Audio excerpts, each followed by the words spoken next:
Hello and welcome to Pixel Aquarium. As promised, we are diving deeper into my MOLA space shooter game. Anyways, it is the first game that I have worked on in quite some time.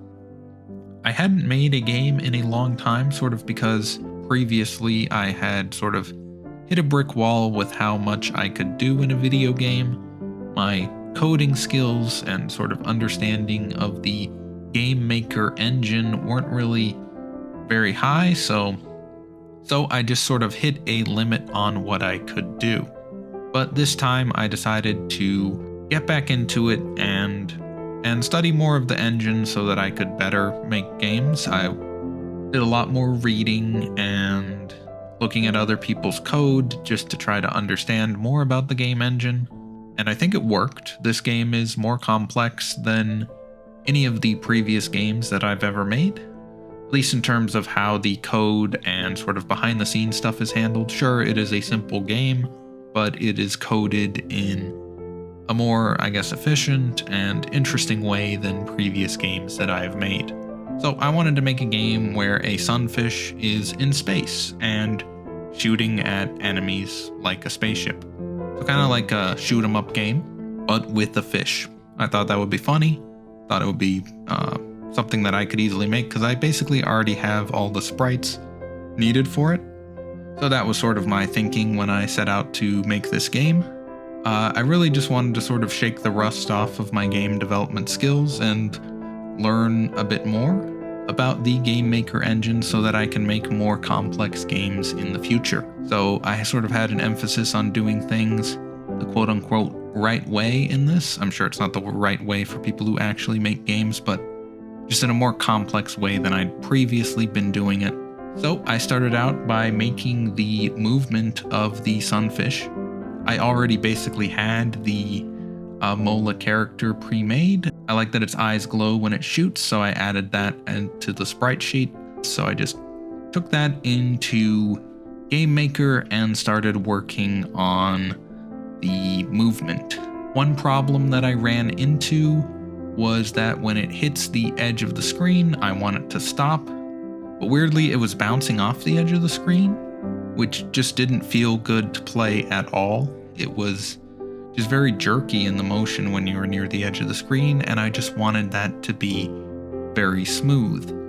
So I finally got it to work by making it check if it was hitting the edge of the screen every frame instead of only when it hit. I'm not sure why that was the solution, but I think that maybe it was something to do with some kind of delay of when it's checking every frame.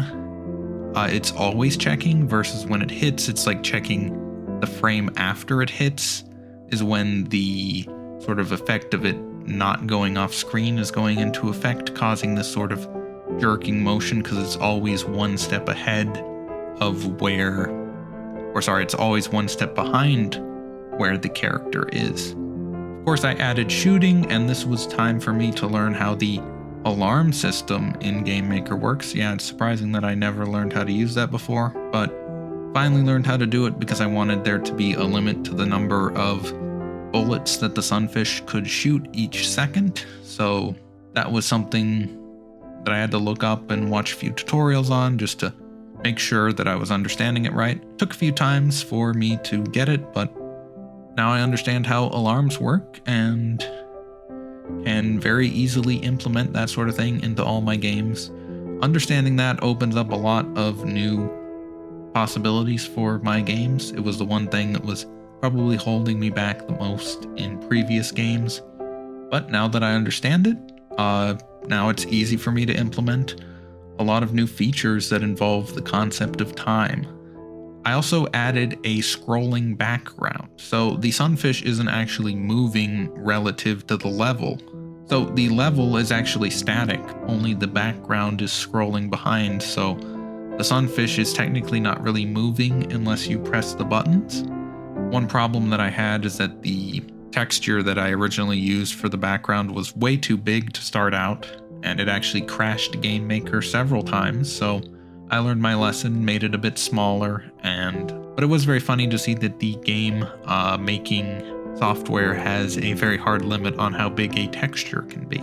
So for people using GameMaker, if you're trying to add a texture that's like 6,000 by 9,000, it's not going to happen. Eventually, I want to add a sort of fade between the edges of the background so that it's not obvious when it's looping, but that'll be something I add later on in development. Another thing that I worked on were the enemies. So far in the game, I've added 3 enemies. So you have your basic jellyfish. This is actually one of the few sprites that I made specifically for this game. Jellyfish are kind of hard to make in pixel art, so I settled on this. Hopefully it's obvious that it's supposed to be a jellyfish, but actually I'm not 100% sure if it is. Let me know. I guess it doesn't really matter. It's just a weird looking enemy. But anyways, that was the first one that I added to the game, and it's your very basic sort of 1 health point enemy. The next enemy that I added to the game was the oarfish. Now, I love oarfish, but I thought they would make a cool enemy in this game, so now they're evil. This was a sprite that I already had, and I'd already sort of converted it to this sort of reddish color, so it was very easy to implement into the game. I gave this oarfish more health points, and figuring out how the health point system works in GameMaker was interesting. It wasn't working for me for the longest time. No matter how much health I was giving the enemy, it kept dying as soon as one shot hit it. But I realized what was happening is that I wasn't destroying the bullet when it came into contact with the oarfish, so it was doing damage continuously as it went through the oarfish. So actually having the bullet destroy on contact was the thing that fixed that problem. The final enemy that I created was this evil, creepy sunfish. I created this a while ago, and I just thought that it looked like the final boss of some kind of shoot 'em up game, so I added it here.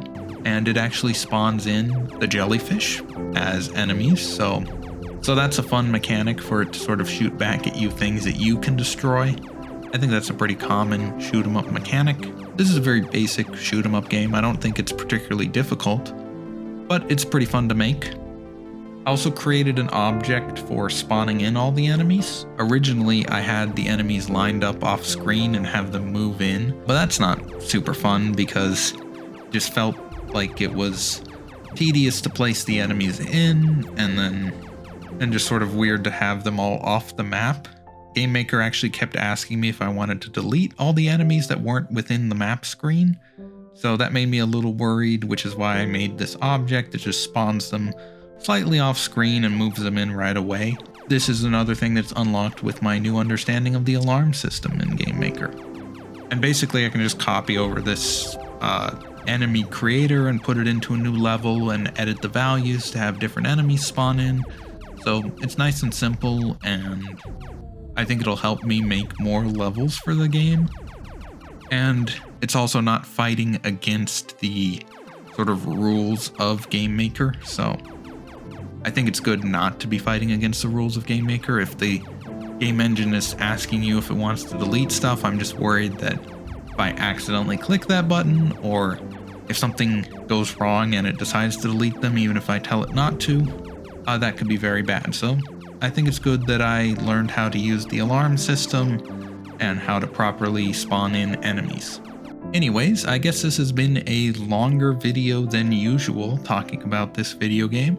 I hope it's interesting to people. I know it's a simple video game and that, I'm using a very outdated software, but I think it's nice to use sort of what you're familiar with. And if you're not making a complex AAA game, software that's probably almost 10 years old now is still good to use. You don't need the latest game engine to make a 2D space shooter. They've been making 2D space shooters since the beginning of video games, basically. This kind of stuff could run on an Atari, probably. Well, probably not this one, but you get the point.